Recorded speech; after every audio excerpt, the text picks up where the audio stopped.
हुजूर तो जमाना और वक्त पलटा सकते हैं, तो महबूबे पाक अली के लिए ये काम कर सकते हैं, अपने वालिदैन को जिंदा करके कलमा नहीं बढ़ा सकते हैं। अबे साले, ये कौन सी बात हुई? और फिर दूसरी बात भी तवज्जो तलब है।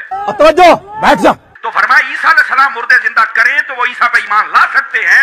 मोहम्मद मुस्तफा ने भी अपने वालिदैन को जिंदा किया कि मुझ पर ईमान लेके आ। ये है यहाँ पर असल दलील। क्या कहने अल्लामा साहब, आपने तो बिल्कुल तशफ़ी वाला जवाब दिया। तू चुप रहे बाबा, तू चुप रहे। तेरे मुंह ते ओए पै गया जे ਤੁਹਾਡੇ ਪਿਓਾਂ ਪੀਰਾਂ ਨੂੰ ਸਰ ਨਿਕਲਿਆ ਬਾਹਰ।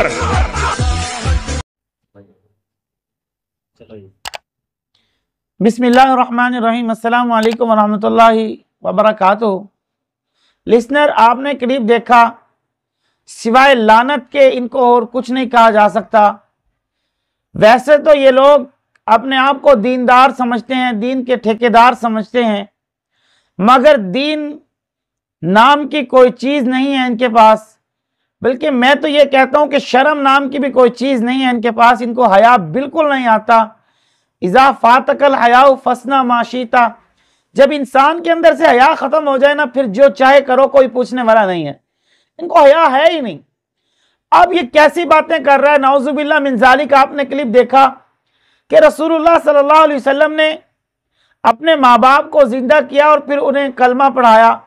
खैर, इसकी तफसील में मैं नहीं जाना चाहता कि आप सल्लल्लाहु अलैहि वसल्लम के माँ बाप, इस पर अगर ज़िंदगी रही तो किसी वक्त और जो है वो क्लिप रिकॉर्ड करवा दूंगा। लेकिन बात यह है कि रसूलुल्लाह सल्लल्लाहु अलैहि वसल्लम ने किसी मुर्दे को जिंदा नहीं किया। हाँ, एक बात ज़रूर मिलती है हदीस की किताब से, वो ये है कि हुजूर नबी करीम सल्लल्लाहु अलैहि वसल्लम का एक मौजज़ा ये है कि आपके पास एक मुर्दा गोल आई गई और वो काफिर कोई सरदार था और उसने कहा कि मैं तब आपको मानूंगा जब ये आप बता दें कि मेरे हाथ में क्या है। तो आपने इरशाद फरमाया सल्लल्लाहु अलैहि वसल्लम ने कि मैं बताऊं ये जो तेरे हाथ में है वो बताए। तो आपने उसकी तरफ इशारा किया तो उस मुर्दा गो ने ये कहा, जिंदा होकर अशहदु अल्ला इलाहा इल्लल्लाह व अन्ना मुहम्मदुर रसूलुल्लाह। तो नबी करीम सल्लल्लाहु अलैहि वसल्लम का ये मौजज़ा ये है। बाकी अपने वालिदैन को जिंदा करना और उनको कलमा पढ़ाना ये कहीं से साबित नहीं है, कोई किताब से नहीं मिलता और ना ही रसूलुल्लाह सल्लल्लाहु अलैहि वसल्लम ने ऐसा किया है।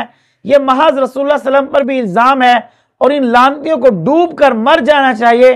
वो ये मरते नहीं हैं। ये महज जो है दीन के नाम पर जो कर रहे हैं वो इन्हें खुद ही सोचना चाहिए।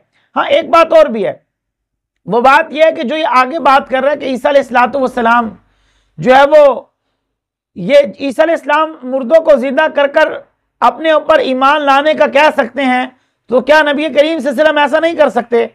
हालांकि ये जो मिसाल दे रहा है इसकी मिसाल भी यहाँ पर सही नहीं है, इसलिए कि नबी करीम सल्लल्लाहु अलैहि वसल्लम ने ऐसा नहीं किया और ज़िंदगी में ऐसा उनसे साबित नहीं है।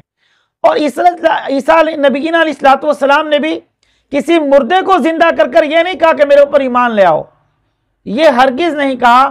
तो इनकी मिसाल भी गलत है और ये लानती अब रसूलुल्लाह सल्लल्लाहु अलैहि वसल्लम को भी नहीं छोड़ रहे, इसलिए कि उन पर भी इल्ज़ाम दर इल्ज़ाम लगाए जा रहे हैं, कभी हज़रत उमर पर, कभी रसूलुल्लाह सल्लल्लाहु अलैहि वसल्लम पर। तो इनको शर्म आनी चाहिए। तो हमें सामीन यही सोचना चाहिए, क्या जो ये दीन हमें बता रहे हैं हम वो देखें कि दीन है या नहीं, उसकी तहकीक तो कर लें। हालांकि नबी करीम सल्लल्लाहु अलैहि वसल्लम ने खुद इरशाद फरमाया कि उस बंदे के झूठा होने के लिए इतना ही काफ़ी है कि वो बात सुने और बग़ैर तस्दीक के आगे जो है वो फैला दे। अब ये जो दीन हमें सिखा रहे हैं, क्या ये दीन है भी ऐसे नहीं? तो हमें सोचना चाहिए, कम से कम हमें जो है अपने जो है वो शहर या अपने मोहल्ले गलियों के उलमा इकराम से रब्ता करके पूछना चाहिए कि ये दीन है या नहीं, या ये इल्ज़ाम है। तो अल्लाह रब्बुल इज़्ज़त हमें सिरात मुस्तकीम पर चलने की तौफीक अता फरमाए। आखिर दावाना अनिल हम्दुलिल्लाहि रब्बिल आलमीन।